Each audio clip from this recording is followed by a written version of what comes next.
I think we're going to Flag Day. do some flag stuff. Flag Day. Today's Flag Day, the day the Stars and Stripes were formally adopted as the flag of the United States. All right, Ben Simino.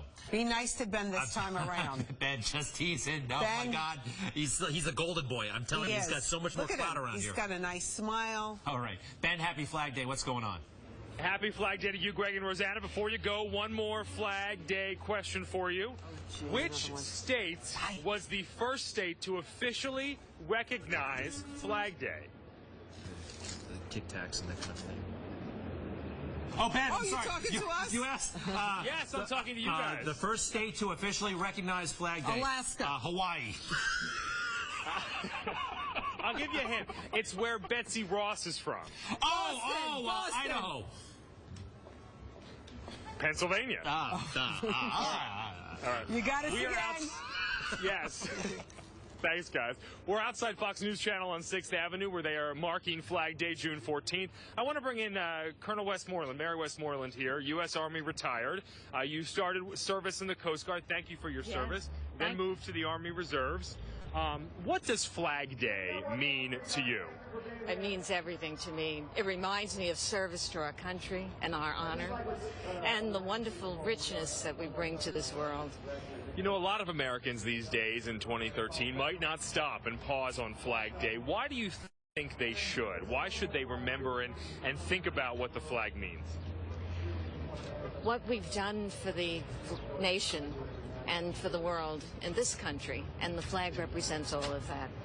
Every bit of it, from the very beginning to today. And the flag went through a lot of different iterations over the last... Sure did. It sure did. 230-plus odd years. Yes. Now, you started service in the Coast Guard, as I mentioned, moved to the Army Reserves, and one thing you want to talk about this Veterans Day, coming up in November, 11/11, the Veterans Day Parade this year will highlight the Army, that branch of the military, but also women in service. Yes. Why is that important to highlight? Oh, it's the very first time for us. It's such an important piece to it, the military service and the women who've given their lives, many in World War II, as a matter of fact, in their service to their country in World War I, as well as today's wars. 2 women have been awarded the Silver Star. It's time to notice these things. And we have our first 4-star general. We now have 2, but our very first 4-star was an Army general officer. Proud to say, Anne E. Dunwoody. General Dunwoody agreed to be one of the Grand Marshals.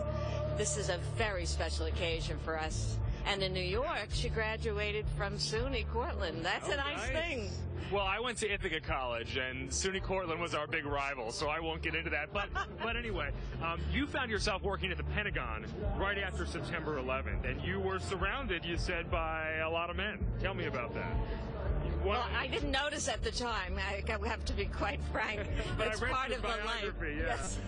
It's a normal part of life. I came to the Pentagon after the 9/11, reconstituting the force within the Pentagon. I assumed a role there.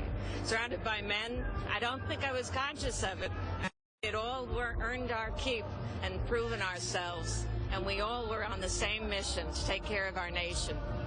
Colonel Mary Westmoreland, thank you for your service. Thank you for speaking with us today. Happy Flag Day to you. And happy birthday, the 238th birthday of the U.S. Army. Yes. Hooah! Thank you very much, Colonel. With that, Greg and Rosanna, we're out along 6th Avenue.